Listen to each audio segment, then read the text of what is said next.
Hey everyone, I'm Amy, and I'm going to share my story with you. No hiding anything. It all started when my mom passed away when I was born. My big brother, Patrick, was only 5 years old, and our dad couldn't handle the loss. He turned to drinking, which really hurt him. By the time I was 3, he was gone too. I don't remember any of this, but Patrick told me everything. Thankfully, our grandma stepped in to take care of us. We had enough money because of what Dad left behind, but Grandma's love was what really mattered to us. Patrick went off to college while I was still in middle school. We were so proud of him. Meanwhile, Grandma and I stayed together. She was my support through all the tough times. When I finished high school, it felt like the right time to leave home, even though it was hard to leave Grandma behind. College was a whirlwind of classes and new friends. Then, after I graduated, Grandma passed away. By this point, loss was something we were familiar with. Losing her felt like losing a part of myself, but Patrick and I supported each other. Patrick moved to another city for his job, and I found myself alone in our childhood home. After college, I felt a bit lost, like many people in their 20s, unsure of what to do next. I decided to use my design degree and got a job at a small boutique. At 20, my life didn't have the excitement that others my age seemed to have. No wild parties, no serious relationships, just the routine of work and home, and I was okay with that. But everything changed when I met Henry on a rainy day. A blonde guy with ocean blue eyes came into our boutique, soaking wet and trying to dry off. "Hey, how can I help you?" I asked. "Well, first off, I'm sorry about this wet mess," he said. "Can I get a towel, please?" "Of course, I'll see if I have something in the back to help you dry off," I replied. "Thanks. Actually, I'm here to pick up something for my sister, Julie. It's her birthday today. Do you think she likes patterns or something simple yet stunning?" "Definitely patterns. She loves to stand out," I said. "In that case, we have some gorgeous floral prints that I think she'll love," I suggested. It took us nearly 50 minutes to find the perfect dress for Henry's sister. We looked through racks of vibrant patterns and bold styles, sharing our thoughts and laughing along the way. I rang up the purchase at the register, and Henry leaned in a bit, his voice low and a bit nervous. "Hey, Amy, I was wondering if, maybe you'd like to grab a coffee with me sometime." "Oh, sure, I'd love to," I replied. "Great. Can I get your number so we can figure out a time?" "Of course, here you go," I said as I handed him my number.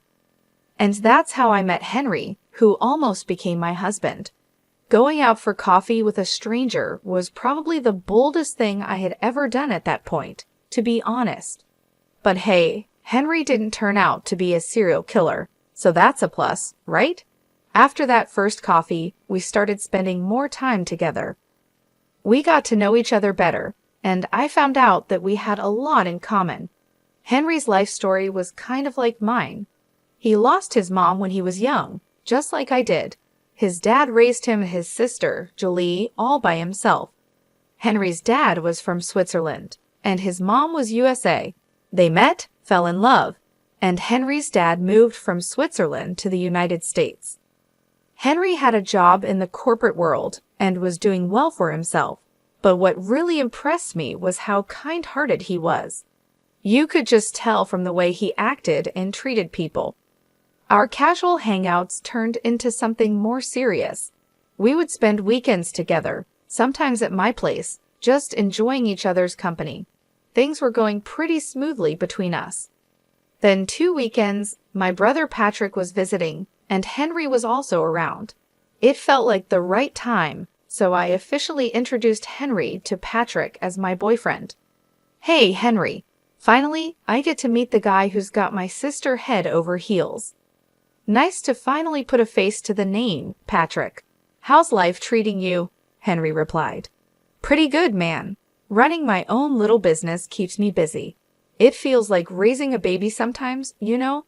I'd love to talk more about it, but it's good to know you're here keeping my baby sister company," Patrick said.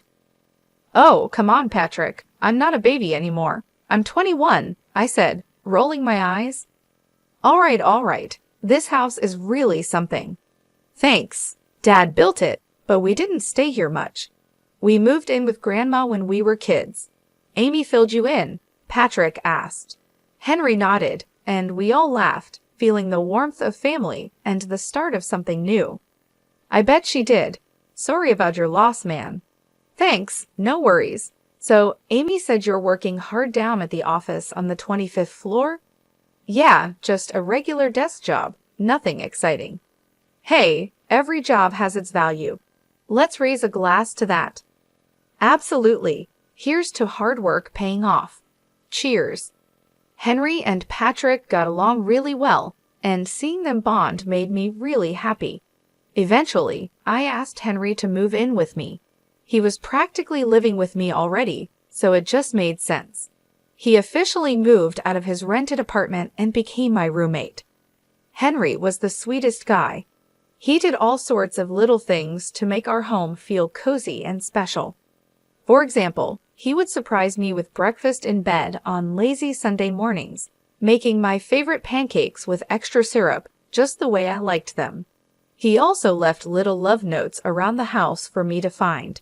Sometimes I'd come home from work and find a cute message tucked into my bag or stuck to the fridge. It always made me smile and feel so loved. It wasn't just the big gestures that made Henry special, it was the little things too. He would always hold my hand when we were out walking or give me a warm hug when I was feeling down. He was always there for me, through the good times and the bad, and I couldn't imagine my life without him. We had been together for 3 years. Time sure flies by.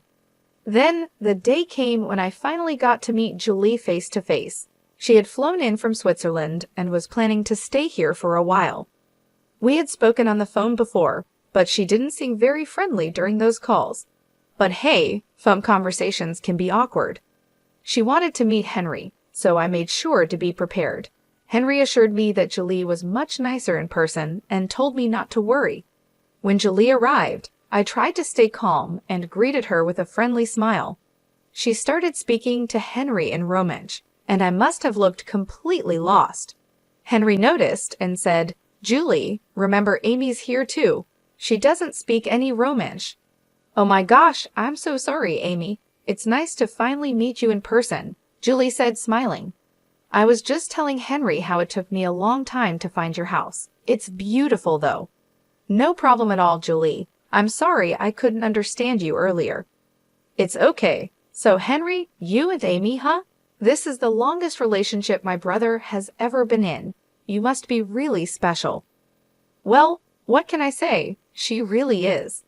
That night, with Julie and Henry chatting away in Romansh, I felt completely out of place. It was like I didn't belong. That's when I decided I needed to learn Romansh to fit in better with Henry's family. I secretly started taking lessons online whenever I could, even though running the boutique kept me pretty busy. Meanwhile, Henry had a big surprise planned. He was going to propose after we had been together for more than 3 years. He felt it was time.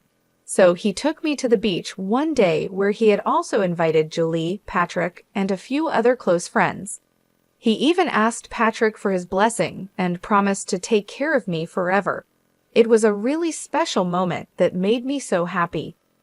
After I said yes to the proposal, we jumped right into planning our wedding. We decided to get married in just 2 months. Some people might think it's a bit soon, but we both wanted a winter wedding, so we went for it. Planning the wedding was both exciting and overwhelming. From picking the perfect venue to figuring out the guest list and all the little details in between, there was a lot to think about. But with Henry's help, I finally did it. Learning Romansh was a bit tricky.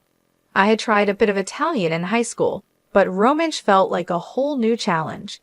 Still, I was starting to get the hang of it, even though I knew I had a long way to go. I kept my Romansh lessons a secret from everyone except Patrick. "So, my little sis is finally getting married, huh?" Patrick said. "Yep, she sure is," I replied. "I wish Mom and Dad were here to see this day. They would have been so proud of you and the choices you've made." "Yeah, I know they would have been, but I'm grateful you're still here, Patrick. I couldn't have done this without you." Hey Amy, remember when I used to beat you at basketball?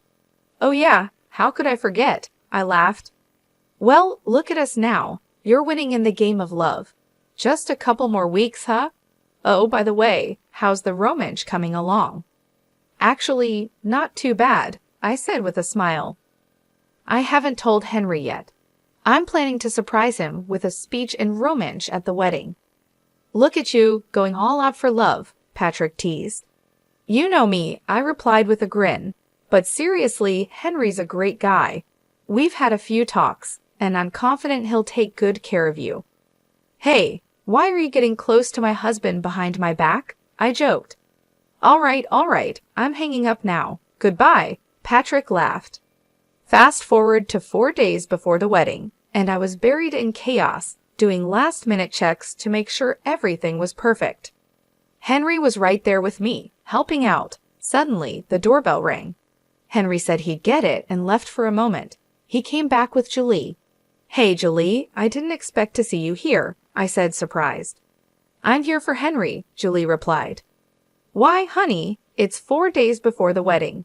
Our dad is flying in tonight, and you know the groom can't be with the bride the night before the wedding, right? Oh, right. I almost forgot about that, Henry said, a bit flustered. I'll go pack my bag while you and Amy have some coffee. Sure thing, Julie said, smiling. Henry ran upstairs while I made coffee for Julie and me. So, Amy, I just wanted to say I'm sorry if I've seemed cold or distant. Honestly, I'm really happy you're joining our family now, Julie said. Oh no, Julie, you haven't been cold. Don't worry about it, I replied. Come on, don't be too polite. I know I can be a bit intense sometimes. It's just that I'm really protective of my brother, Julie admitted. I completely understand. My brother, Patrick, is the same way, I said, nodding. Anyway, Dad is excited to see you both too. I'm so glad he can make it. After Julie and Henry left, I was alone in the house. It was still the afternoon, so I decided to take a nap. I headed to the couch to watch my favorite show and hopefully drift off to sleep. As I was getting comfortable, I noticed that Julie had left her glasses behind. I thought about texting her, but I remembered I needed to go near her apartment to check in with the florist, so I decided to drop off the glasses myself. After a 5-hour nap, I put on some joggers, grabbed my car keys, and headed straight to the florist. I checked on the beautiful flower decorations and admired the wonderful work the florist was doing. I made my way to Julie's apartment and rang the doorbell, but it didn't work, probably because it was broken. So I tried opening the door, and it swung open easily. To my surprise, Julie and Henry were not there. Instead, I heard voices speaking Romansh coming from the balcony. By now, I had become pretty good at understanding Romansh, so I listened in on their conversation. Their accents were strong, but I managed to understand most of what they were saying. Here's what I could make out from their conversation. Finally, we have her right where we want her. The fish is in the net. Calling her a fish? That's harsh, Julie. And using her while her brother is supposedly dying is just wrong. Well, it's not certain if her brother is really dying. And even if he is, do you think all that inheritance is too much for a simple girl like Amy? She has her dad's house, her grandma's house, and her brother's business. She's not capable of running a business with half a brain. That's where I come in. You know, I always wondered why you liked her. She's just a sad, lonely orphan with a boring life. But now I see your plan. We could do great things with all that money. And remember, divorce is always an option.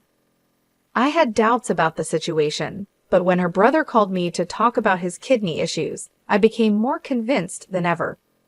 You're quite the cunning one, aren't you? Listen, Julie, this money could be a game changer for us. Our dead-end corporate jobs won't get us anywhere, but this inheritance could be our ticket to something big. I promise I'll support you if things work out the way I hope. Well, I'm not complaining anymore, Julie replied. Suddenly, Julie turned and walked into the room, her face changing to one of surprise when she saw me. Oh my goodness, what are you doing here, Amy? We didn't expect to see you. Henry, come inside. Amy's here to see you, she said, trying to sound cheerful. Henry walked in and shared a quick look with Julie before starting his act. "Amy, how long have you been here?" he asked, trying to sound casual.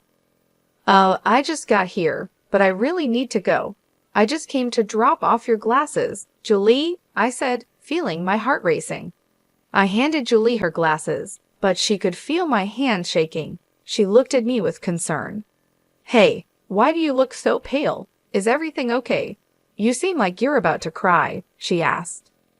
"Well, the florist messed up one of the arrangements, and I think I should go back and make sure it's being fixed properly," I said, trying to find an excuse. "Oh, do you want me to come with you?" she offered. "No, your dad's coming tonight. You should stay home and help your sister Julie with dinner or something." "Are you sure?"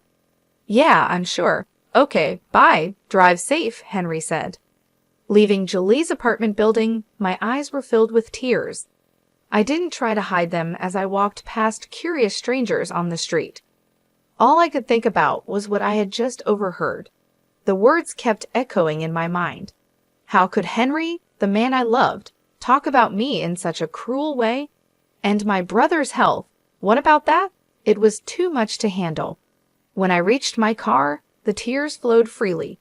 Sitting in the driver's seat, I buried my face in my hands, unable to stop crying. Even though I had a strong urge to confront Henry and Julie right then and there, I knew there was something I needed to do first. See Patrick. I was really worried about him, so I drove back home, hoping to find him there. Patrick was supposed to stay with me for the wedding, and I waited anxiously for him. After what felt like forever, Patrick finally arrived. When he saw me on the couch, crying with swollen eyes, he rushed over, clearly concerned. "Hey there, Amy, what's going on? You seem upset. Did something happen, or is it just cold feet before your big day?" he asked, trying to lighten the mood. "Patrick, enough with the jokes. I need to ask you something, and I need you to be honest with me. Are you sick?" I asked, my voice trembling. "Amy, don't worry about me. Your wedding is just around the corner, and you should be focusing on that," Patrick replied, trying to brush it off. "Patrick, please, I need to know if you're okay," I insisted. "Well, yeah, I've been dealing with some health issues lately," he finally admitted. "What kind of health issues, Patrick?" I asked, my heart sinking. "It's my kidney. The doctors say it's in bad shape," he said, looking down. "Oh no, Patrick. Is there anything they can do to fix it?" I asked, feeling a wave of fear wash over me. He looked at me and said, "They're saying I might need a kidney transplant in the future, but don't worry, they're working on it." "But the chances of finding a donor aren't great, right? This is serious, Patrick," I said, feeling the weight of the situation. "I know, Amy. It's a tough situation, but I believe things will work out somehow," Patrick said with a hopeful tone. "Why didn't you tell me about this before, Patrick? I'm your sister. I should know. I want to help you," I insisted. "No, I can't ask that of you. This is why I kept it from you. I didn't want to worry you, especially with your wedding coming up. Besides, I was hoping things would get better on their own. Who told you about this anyway? Was it Henry? But you should have told me." "We're supposed to be there for each other through everything," I said, feeling hurt. I overheard Henry talking to his sister. I wanted to talk to Henry about it to make sure he would take care of you if anything happened to me. So I did. He promised to keep it away from you, though. I'm sorry you found out like that, Amy. I should have been the one to tell you. Can we please pretend we never had this conversation and deal with it after your wedding?" he asked. "Sure, I'll put it on hold until then," I agreed, trying to stay calm. "How about we order some takeout? I have some other things to take care of." "Sure, Chinese," Patrick suggested. "Yeah, that sounds good. And then you'd better rest up and get some sleep," I said, trying to lighten the mood. "Are you excited? I'm sure it's going to be a one-of-a-kind wedding." After Patrick and I finished dinner, he went off to sleep. It had been an incredibly tough day for me, with so much to process.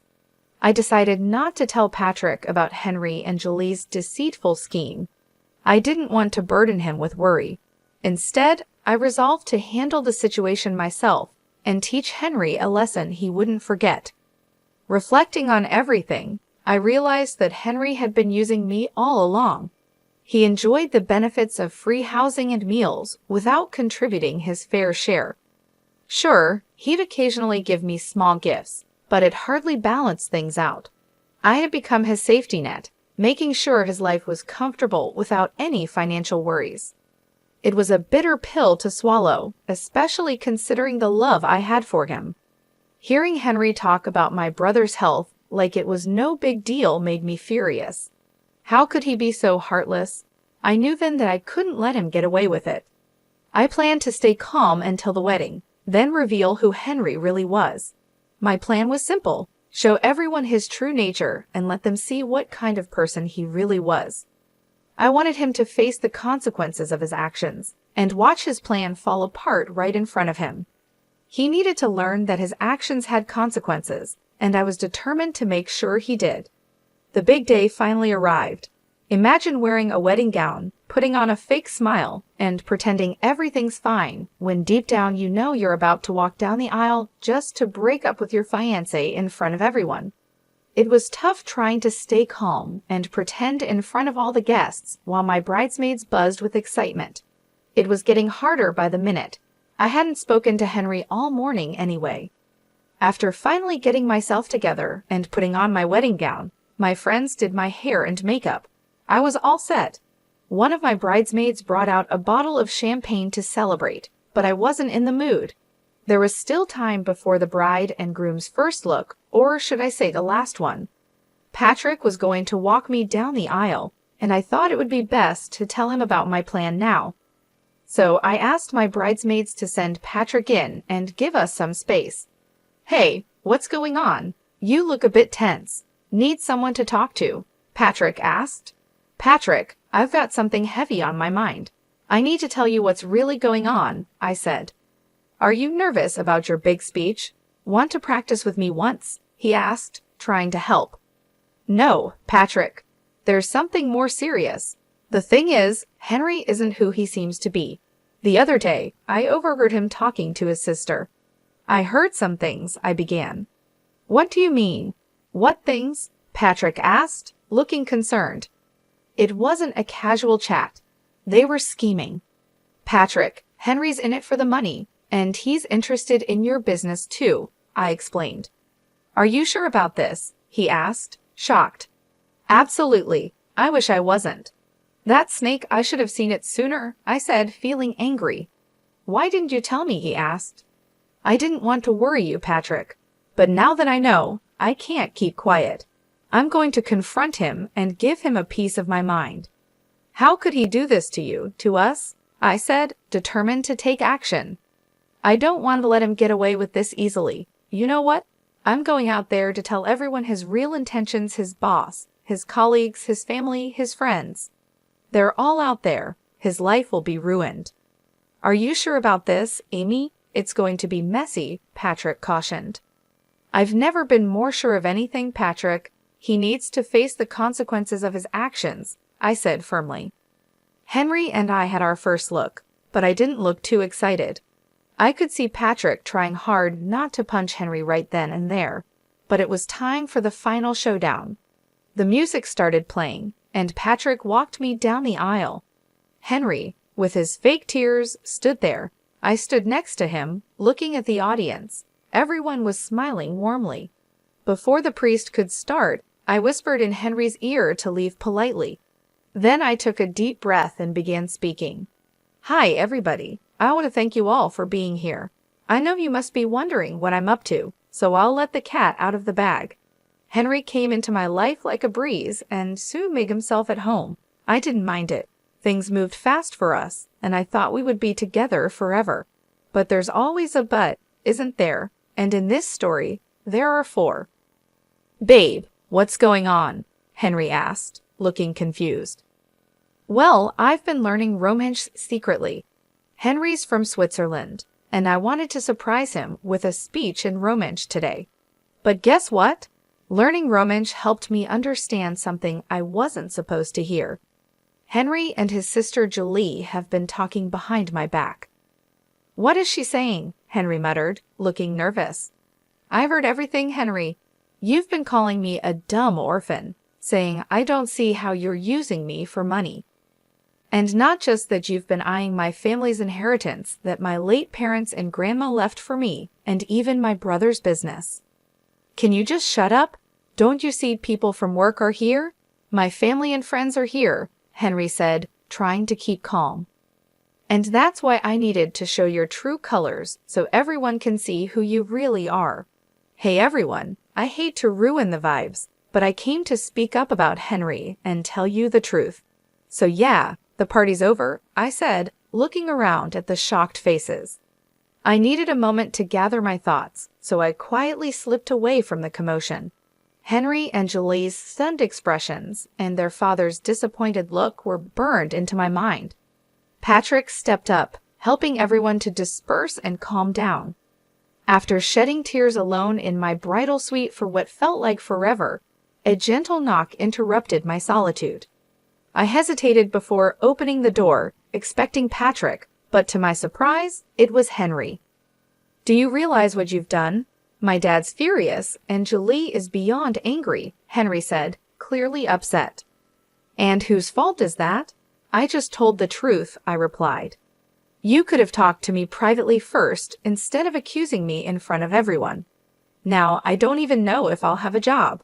My boss was already mad at me, and this might be the last straw. Where will I go? I don't even have my own place, Henry pleaded. That's the whole point, Henry. I can't believe I didn't see your true intentions sooner, I said, feeling a mix of anger and disappointment. Well, congratulations, Amy. You've ruined everything. I hope you and your stupid brother suffer all your lives, he spat. Get out, Henry. I don't want to see your face anymore, I said firmly. The rest of the wedding day is a blur in my memory. After finishing another bottle of wine and waiting for Patrick to see off the guests and clean up my mess, he finally drove me home. The first week after the wedding was filled with tears and support from friends and family. But it wasn't just my love life that was in turmoil. Patrick's health was also at risk. After gathering some strength, Patrick suggested I take time off work to be with him. I agreed and went to his home. There, we met with his doctors to see if I could be a kidney donor for him. Unfortunately, I wasn't a match. Despite the heartbreak, I knew I had to be strong, especially for Patrick. He had always been there for me, and now it was my turn to support him through this tough time.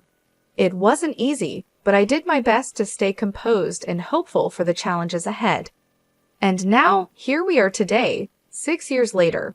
You might be wondering how things turned out for me and Patrick. Well, let me start with Patrick. Over these 5 years, there were many ups and downs. His health got worse, and there were times when I had to drop everything to be with him. But it was all worth it when I received a call from him this morning. Hey, Patrick, is everything all right? How are you feeling? I asked. Amy, I'm ecstatic. You won't believe what just happened. I got a call from my doctors, and there's a donor. They've scheduled me for surgery next week, he said, his voice full of joy. Wow, after 5 years, you've been so strong through it all. I'll be right there with you next week. This news makes me the happiest person alive, I replied, overwhelmed with relief. I'm really glad that my brother is finally going to be okay. As for me, I decided to really focus on my career. I moved up from my job at the boutique and started styling clothes for TV commercials and media. Things have been going pretty smoothly. In terms of my love life, I've started seeing someone new. It's only been a few months, but I have a good feeling about this one. As for Henry, he's kind of disappeared from my life. The last time I heard from him was about 3 years ago when he was having a tough time. He would call me up drunk, blaming me for his problems. But I've moved on from all of that. I'm in a much better place now, both mentally and emotionally. I'd like to share a piece of advice with anyone reading this. Always try to keep good intentions in your heart. What goes around comes around, whether it's good or bad.